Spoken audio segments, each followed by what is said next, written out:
cell organelles, that is called the Golgi body. There you can find some small physical structure, small balloons-like structure that derive from there. That is called lysosome. Lysosomes are a single membrane structure. They are like a small globular structure like this. Just like read this picture. So this is the fluid structure, and it is filled with the enzyme called hydrolytic enzyme. So this is a single lysosome which is made up of lipoprotein. It is a membrane which protect the lysosome, and inside the lysosome you will find the fluid that contain enzyme, hydrolytic enzyme. Hydrolytic enzyme provide the intracellular digestion. It means it helps out in the digestion of the food, digestion of debris, digestion of bacteria, digestion of viruses, and so undesirable substance.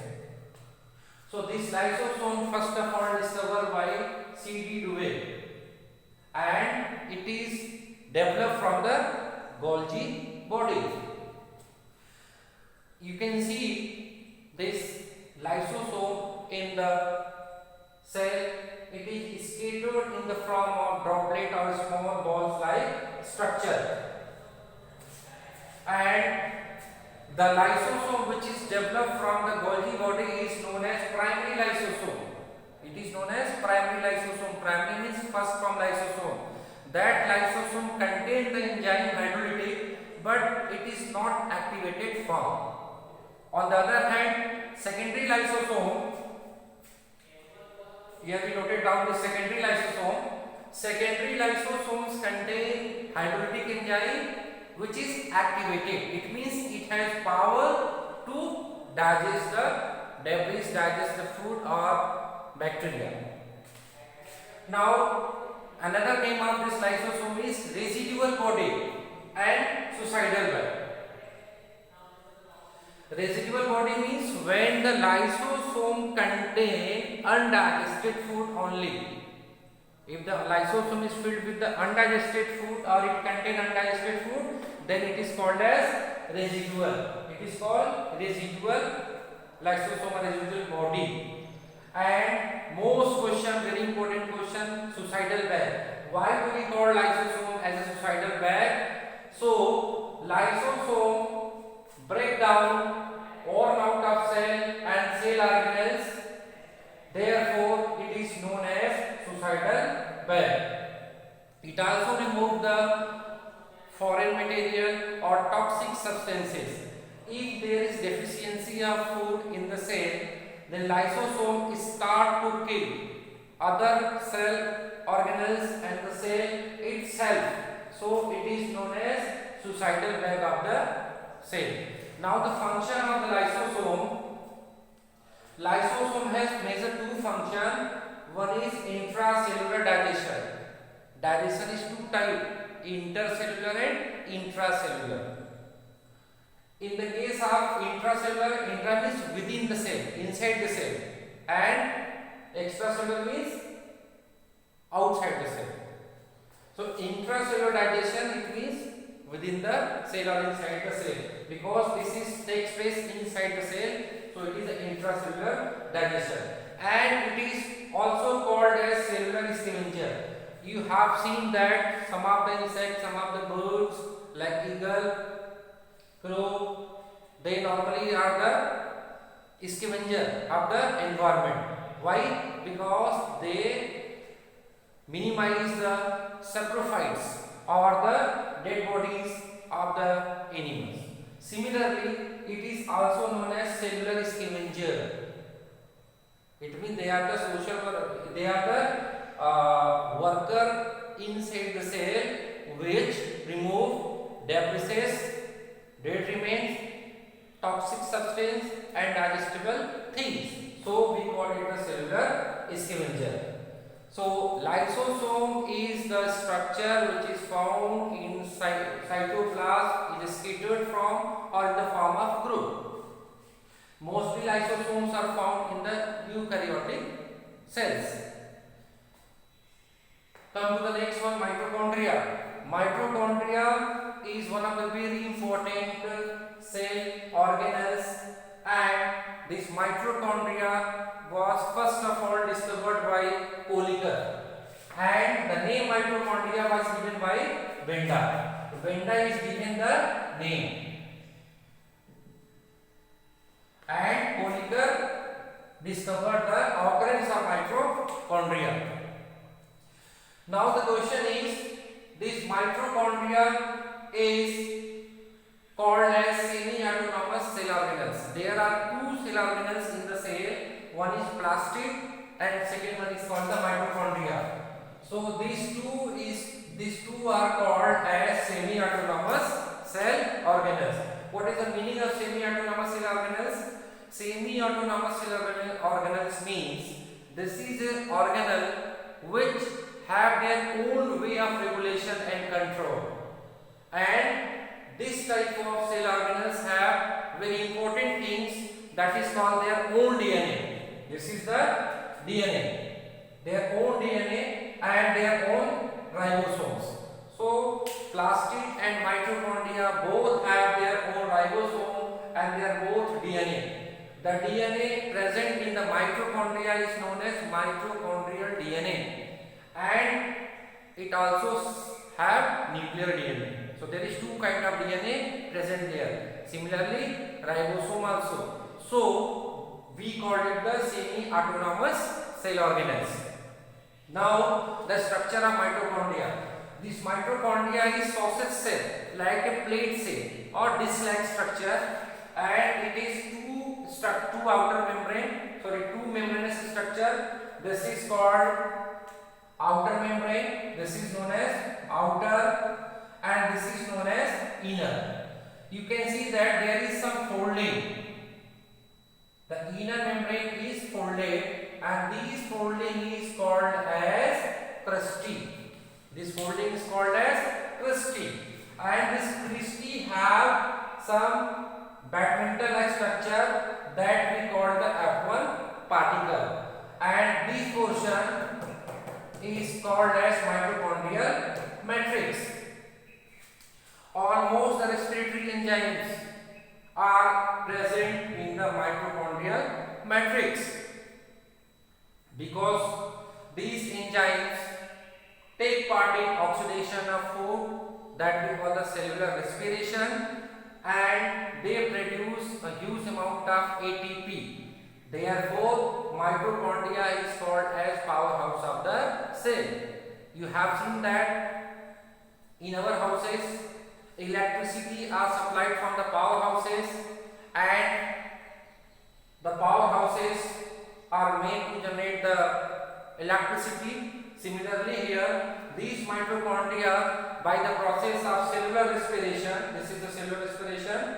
The cellular respiration is what? The process of breaking down of food in presence of oxygen to release energy is known as cellular respiration. So as a result of cellular respiration, this mitochondria produces ATP, that is the form of energy, which is called energy currency of the cell.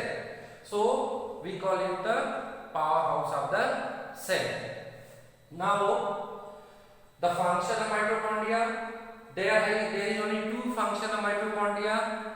Number one, it is the site of cellular respiration and the site of synthesis of very important amino acids. Amino acids are the unit of proteins. It means all the proteins are made up of amino acids. Second number is, it is called as powerhouse of cell, and most of you have seen the albatross, the bird. So these birds, albatross, have very great muscle power. So most of the cell which is highly metabolic activity because of presence of mitochondria. So most they are found in the cells or the tissues which are very highly active or which have a very high rate of metabolic activities. So this is about the mitochondria.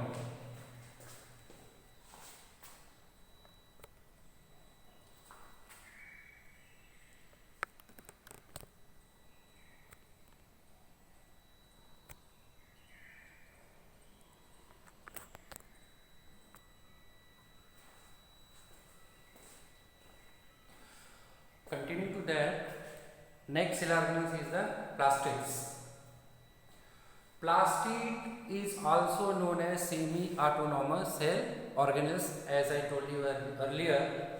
And these plastids was first of all discovered by Haeckel. Haeckel is a biologist who have discovered the plastids. Plastid is called semi-autonomous cell organelles. Once again I am telling, because it has their own DNA, their own RNA and their own kind of proteins apart from the nuclear DNA, nuclear RNA or cellular protein. So it is called semi-autonomous cell organelles. A plastid in a green plants are of three types. One is chloroplast, second one is the chromoplast, and third one is the leucoplast.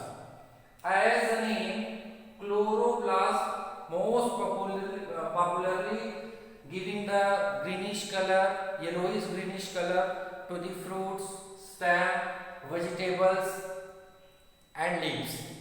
So these chloroplasts have very vital role and very wide role in the plant physiology.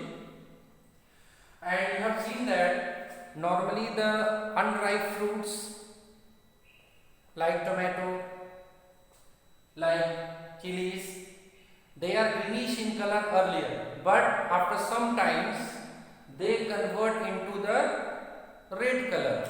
It means green color is converted into red color fruit. This is happened due to the chloroplast is converted into chromoplast. Chroma means colored plastic.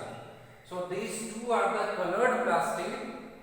Except the greenish color, these chromoplasts may be yellowish color, maybe orange color, purple color, golden yellow color, brownish color. So all this comes to the chromoplast, and here yellowish to greenish color. So why the green tomatoes and the green chilies converted into the red one, which normally we see after the ripening of fruit? So this is because of conversion of chloroplast into the chromoplast. So let us see the chloroplast first. This is the structure of a chloroplast. The structure of chloroplast contain the pile of coins. It means like this: one coin, second coin. If we are individually counting, this is 1 and 2. So this we call the thylakoid. But when we are counting in a group or the cluster, so we call it the granum. Here 1, 2, 3 and 4. This stack or coins-like structure is called thylakoid. What is the name is? Thylakoid. So this thylakoid, once combined together or when piles of the coins, then we call it the granum. Okay? And this portion, this dark portion or this viscous fluid portion of the chloroplast is called as stroma. You heard about the photosynthesis. Photosynthesis takes place in the chloroplast and it has two phases, that is the light reaction and dark reaction. So but the light reaction takes place in the granum only and dark reaction takes place in the stroma. It doesn't require the dark, or it takes place in the night time only. But there is no significance role of light in the dark reaction, that's why it is called the dark reaction. And here granum, it is a light reaction because in the absence of light, no photosynthesis will take place. So granum is site of light reaction and it is the site of dark reaction, which is a part of or mechanism of photosynthesis. Here you can see the small dot-like structure, that is called the ribosome, and the coiled structure is called the DNA. So ribosomes and the DNA is also present in the chloroplast. So it gives the feature semi-autonomous cell organelles. Now basically this chloroplast take part in the photosynthesis, just I told. Now come to the chromoplast. Chromoplast is also the colored plastids which give the different color to the fruits, vegetable or the leaves. And last, leucoplast, it is a colorless plastic. Colorless plastics. It does not have color, and their main function is storage of food. So in the plants, most of the food are stored either in the form of starch or fat or proteins. So these are the three various forms of the storage of food in the plant. So chloroplast impart greenish color, photosynthesis. It gives various different color except the green color. It is colorless plastic and function is storage of food. Now next one is the ribosomes. Ribosome is the smallest cell organelles. So which is the smallest cell organelles? Ribosome. Largest one is the nucleus. Second largest cell organelles are plastid and mitochondria. Ribosomes are discovered by Palade, and it is a very minute smallest cell organelles that only one have function, that is called synthesis of proteins. Ribosomes are a two type. One is called 70S type and one second one is called 80S type. 70S, S stands for Swedenborg. It is the name is given to the owner of the discoverer, which giving the unit. It is measured as a unit. Swedenborg stands for S. So there is two type of, now this 70S type of ribosomes is found in the all prokaryotic cell like bacteria and mycoplasma, and 80S type it is found in the all eukaryotic cell like human being, green plants, algae, bryophyte, pteridophyte, gymnosperm, etc. So this is found in the eukaryotic cell and it is found in the prokaryotic cells only. Function is synthesis of protein and it is the smallest cell organelles. Now let us see vacuoles. Vacuoles are the structure which is found only in the plant cell, and the number of vacuoles may be 1 or 2. It is very large spacious structure that is found in the plant cell. This is the reason nucleus is not located in the center in the plant cell, because the most of the space is occupied by the vacuole, and it comprises about 50 to 90% area of the total cell. In a cell, maximum space is covered by the vacuole. Therefore, the nucleus is slide away from the center in the plant cell. And the vacuoles are the pouch-like structure, bag-like structure, or sac-like structure that contain the fluid-filled cavity. Mostly 90%, 99%, 90 to 99% is water, dissolved pigment, excretory substances, and other materials are dissolved in the vacuoles. And there are three kind of vacuole. One is food vacuole. You heard that amoeba, and amoeba is making a temporary structure and help on in taking of food. Contractile vacuole. Contractile vacuole means it provide movement to the organism. And third one is the gas vacuole. Gas vacuole is found in the blue-green algae or cyanobacteria. It is example of prokaryote, and it provides buoyancy power. It means power to swim in the water or anywhere. So gas vacuoles provide the buoyancy power to the cell, and this is the structure of vacuole. And the water fluid, the fluid which is found in the vacuole is called as cell sap, and the name of the pigment is anthocyanin. Anthocyanin is a pigment, spelling is ANTHOCYANIN. Anthocyanin is a pigment which provide purple color to the cell sap or these vacuoles, and the layer of this vacuole is called tonoplast. Tonoplast is the protective covering of the vacuole, and the fluid filled in the vacuole is known as cell sap, and the main pigment is called the anthocyanin. Apart from this movement, digestion of food, buoyancy power, these vacuoles also help to the storage of excretory waste material, means waste toxic substances or dissolved here in the vacuoles, and they comes out in the form of resin or gums from the plant bodies, and these vacuoles provide turgidity to the cell. If there is less water in the cell, the cell will be little shrink, and if it is totally filled with the cell, it will be turgid. It means swelled up. Now, next one is the centrosome. This is the structural organelles which is only found in the animal cell. It is not present in the plant cell. A centrosome is consist of two units that we call the centriole. This is the centrosome, and it has two units, and that two unit is known as centriole, and it is also known as diplosome.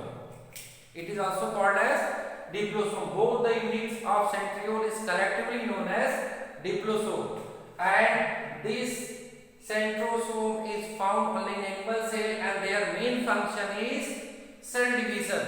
In the animal cell, division of cell takes place by the help of the centrosome, but in the plant cell, the division of cell takes place by the formation of cell plate method, and this is two important cell organs take part, that is the Golgi body and endoplasmic reticulum.